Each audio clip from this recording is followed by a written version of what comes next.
There's a belief that's widely held, and it is rarely examined, that executive thinking is something that develops after you reach the executive level. That once you get that bigger title, that broader authority, that seat at the table, as they say, then you'll start thinking like a senior leader. That the thinking follows the role. And I want to tell you directly, that is completely backwards because the professionals I've watched rise the fastest, they started thinking like the level above them before anyone ever asked them to. Before the title, before the authority, before the mandate. They didn't wait for permission to think differently. And because of that, when the opportunities came, and they did come, they were already operating in a way that made the decision to promote them feel obvious. Every level of advancement requires not just more responsibility, but fundamentally different thinking. And if you wait until you're promoted to start developing that thinking, you're already behind. So the question isn't, when will I be given the platform to think strategically? The question is, am I developing that thinking now in the situations that I already have access to? So let's get into it. There's a pattern I see so consistently that I've come to think about it as almost predictable. A professional builds an impressive track record. They're reliable. They deliver. Leadership trusts them with increasingly complex work, but within a very defined lane. And at some point, when a more senior role opens up, they get passed over. And it's not because they failed. It's not because of any big dramatic weakness, but it's because when leadership looked at them and tried to imagine them operating at the next level, something didn't quite click. And the feedback is almost always vague. Yep, you just need to work on things further. You're doing great where you are. You're going to get there. It's maddening to hear because it doesn't tell you what to change. Here's what's often happening in those moments. There's a gap between two things that look similar from the outside, but they are fundamentally different. And here they are. One, being trusted to perform, and two, being trusted to think at scale. Performance trust means I know what I'm going to get from this person when I give them a defined problem. They're going to execute well, they're going to deliver, and they're going to be reliable. I don't have to worry. That's important. It's just that it's not the only thing. The other thing is judgment trust. Judgment trust means something harder to earn. I can put this person in an ambiguous situation. I don't have to give them a clear brief. I can put them at a level where problems are messier and the stakes are higher. And I trust how they're going to think about it. I trust what they will notice. I trust what questions they're going to ask and what they'll prioritize. The professionals who plateau are almost always the ones who built deep performance trust and very thin judgment trust. They have proven, in other words, that they can execute, but they haven't yet demonstrated, at least in ways that leadership can really see, haven't yet shown that their thinking operates at the level that, well, the next level requires. They're not thinking that high, at least they haven't shown it. The traps are very specific. You're solving the task in front of you instead of asking, is it the right task even to be doing or to be solving? You're managing the work rather than framing the decision that's underneath the work. You're moving fast rather than identifying what actually deserves that energy. You're keeping really busy, but you're not staying strategic.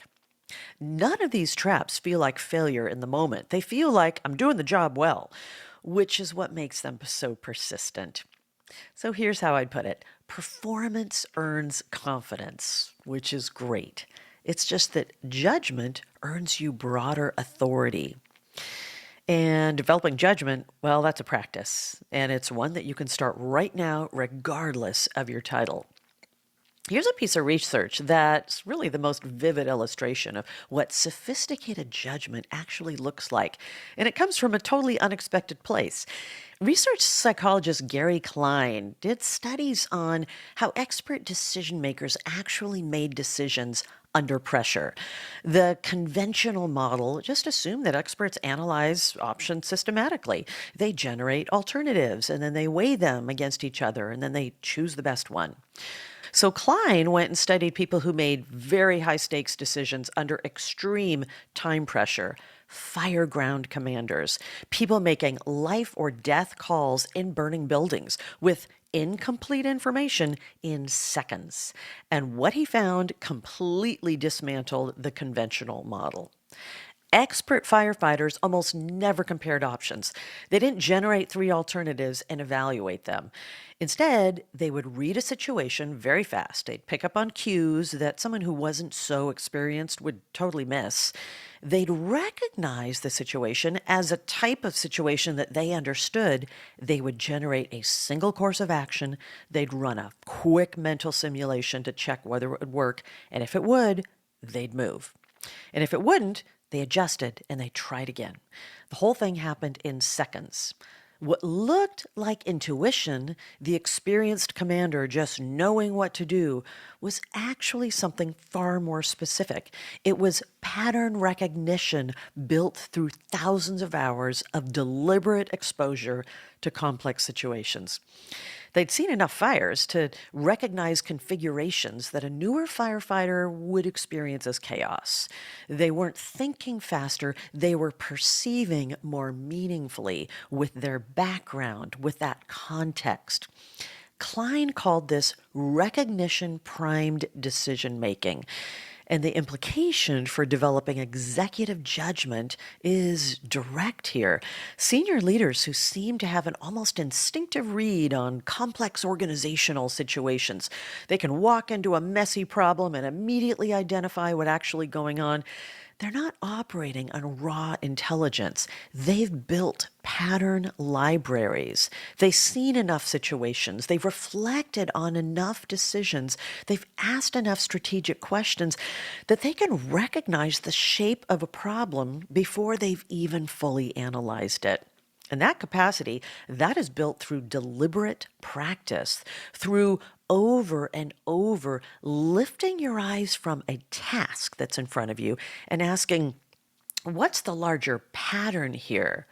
It's through exposing yourself to how senior leaders think, not just what they decide. It's through developing the habit of asking strategic questions, even when nobody is asking you to do it. You can't shortcut the exposure, but you can start accumulating it right now. So there's 4 components of executive judgment. And let me be clear right now. None of these are things you either have or you don't have. All of these are learnable, like all of these things that we talk about in this podcast, in all of these episodes. These things are learnable, and all of them in this particular case, all of them here can be practiced starting in your next interaction tomorrow, today. So let's go. The first component is pattern recognition.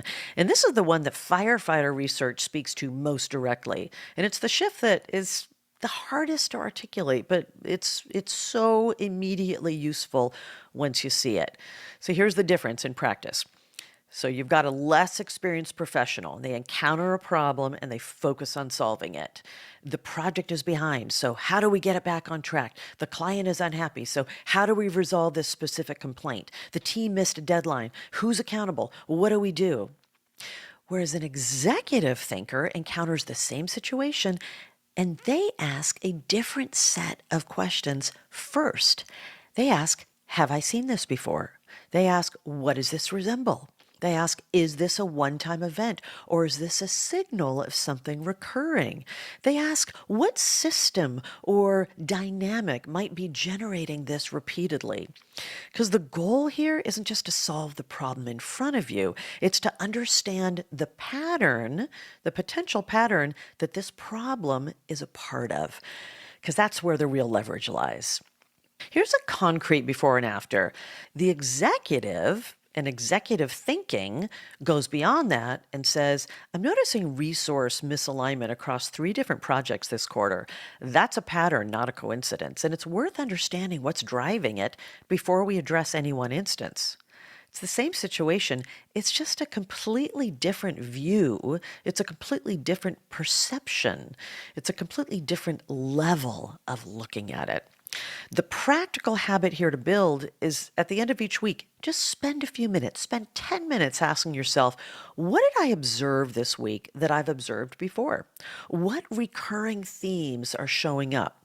What does the pattern of the last month suggest about what's coming? Where other people might see isolated events, strong leaders, they pick up patterns. And patterns are where the most important interventions live. The second component is decision framing. And here's something that separates good thinkers from great ones. It's subtle enough that most people never even really see it.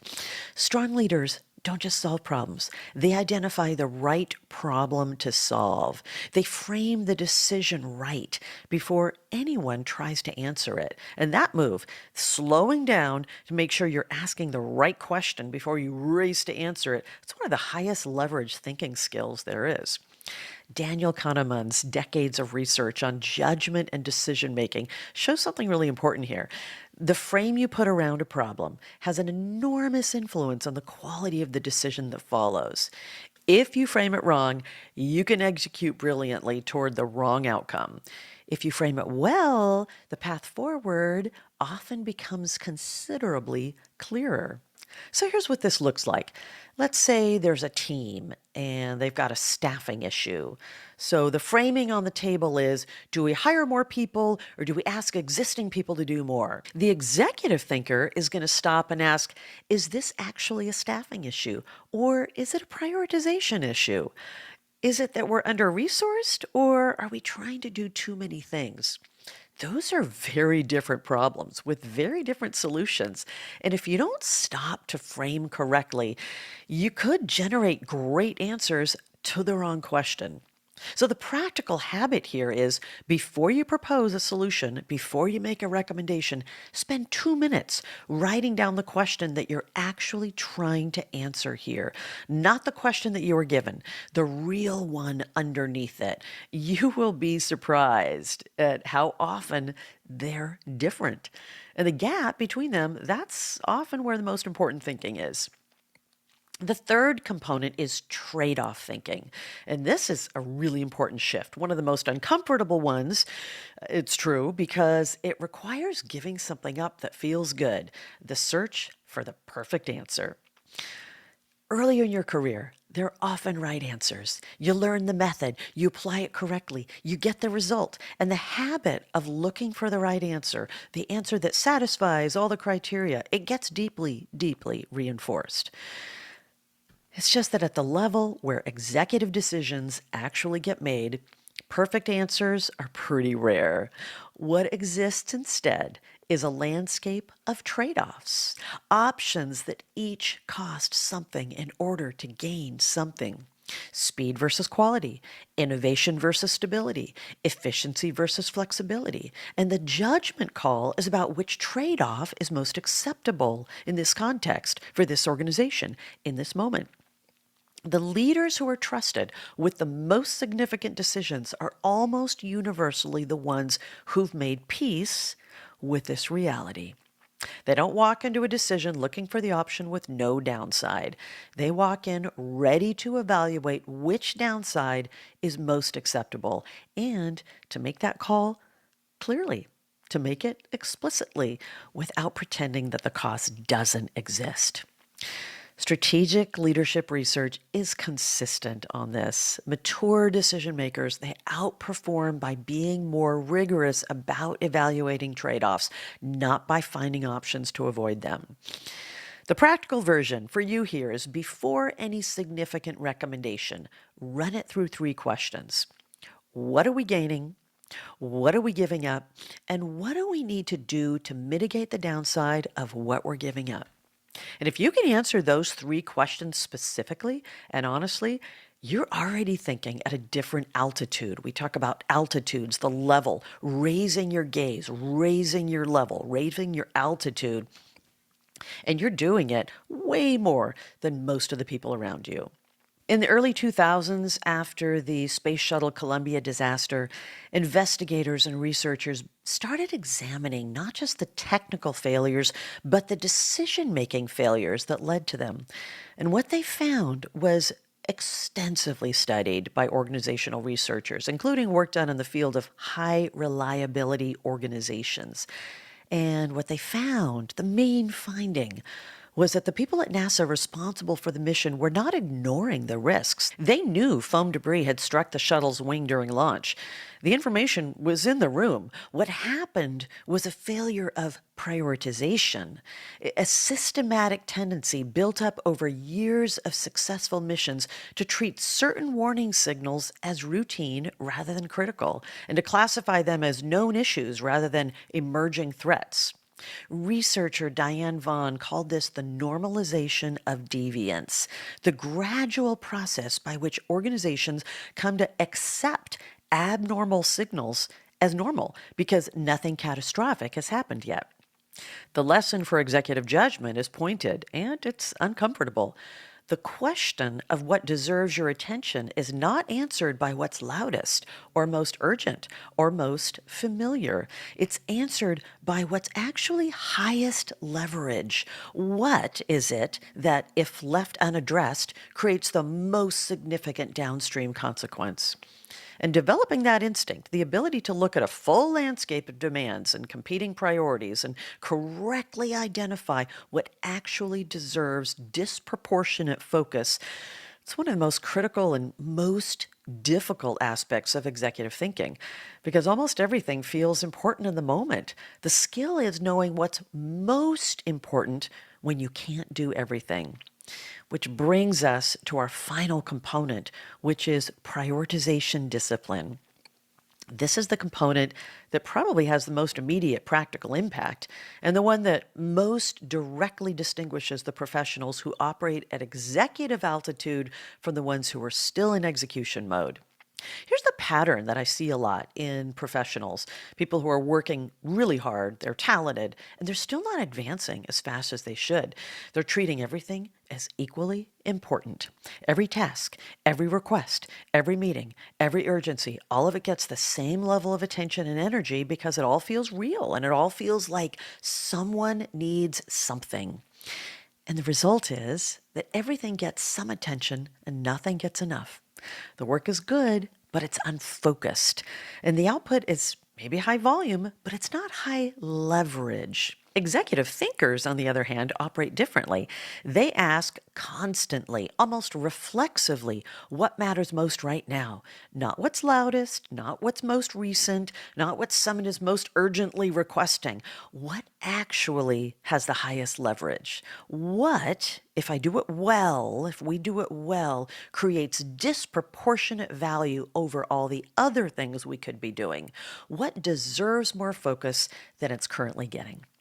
McKinsey's research on leadership effectiveness identifies prioritization as one of the strongest differentiators between leaders who sustain high impact and the people who stay busy without creating that maximum impact. The best leaders aren't the ones who handle the most. They're the ones who are the most disciplined about where they direct their focus, and they're the most willing to explicitly not focus on the things that don't deserve it. Here's the shift in language that I find most useful.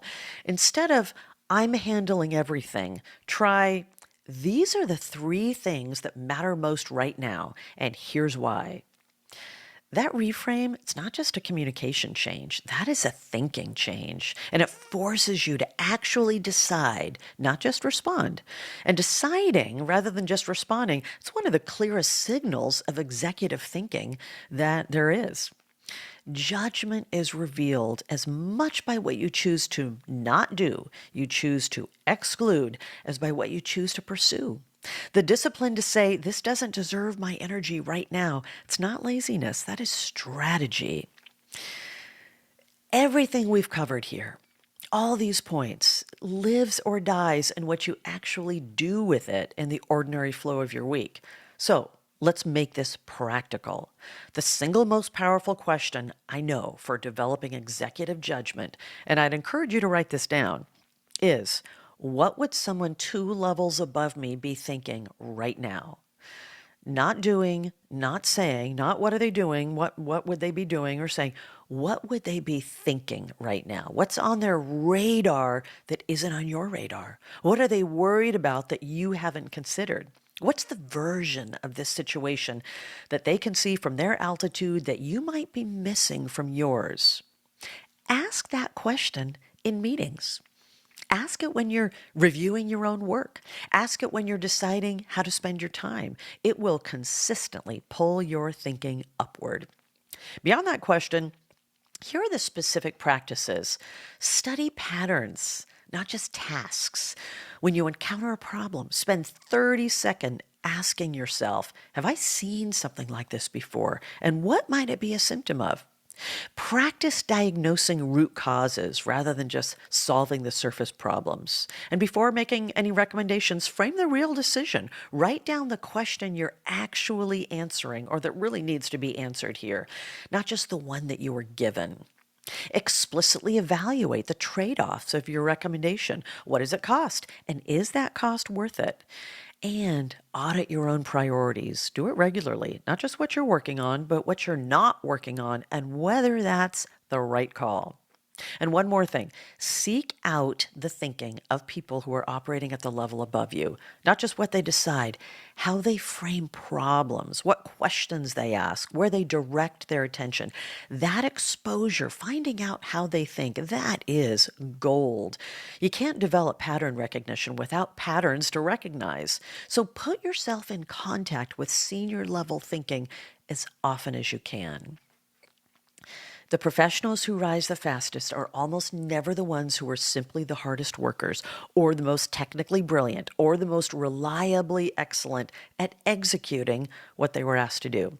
Those things matter, of course they matter, but they are not the differentiator at the senior level. The differentiator is the thinking. Specifically, the ability to recognize patterns and complexity, to frame decisions correctly before you run and solve them, to hold the trade-offs clearly and make the call, and to direct your focus toward what actually matters rather than what simply demands attention. And you know what I find the most compelling about all this? None of it requires a title. None of it requires permission. Every one of these components can be practiced starting in your next meeting, your next project, your next decision point. The 2 people I always think about are the ones who sit in the same meeting with the same information at the same level. And one of them is thinking, how do I handle my piece of this? And the other one is thinking, beyond how do I handle my piece of this, what's the pattern here? What's the real decision sitting underneath this conversation? What are we trading off here? What matters most? It's the same meeting. It's a very, very different altitude. And over time, your leadership is going to feel that difference in the quality of your recommendations, in the framing of the problems you bring, in the confidence that comes from somebody who clearly sees more than the task in front of them.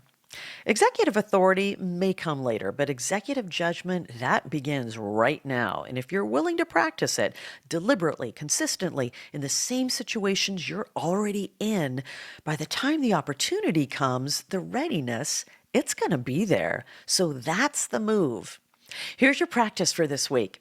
Pick one real challenge you're currently facing, something live, something that really matters. And before you go any further with it, run it through these 4 lenses.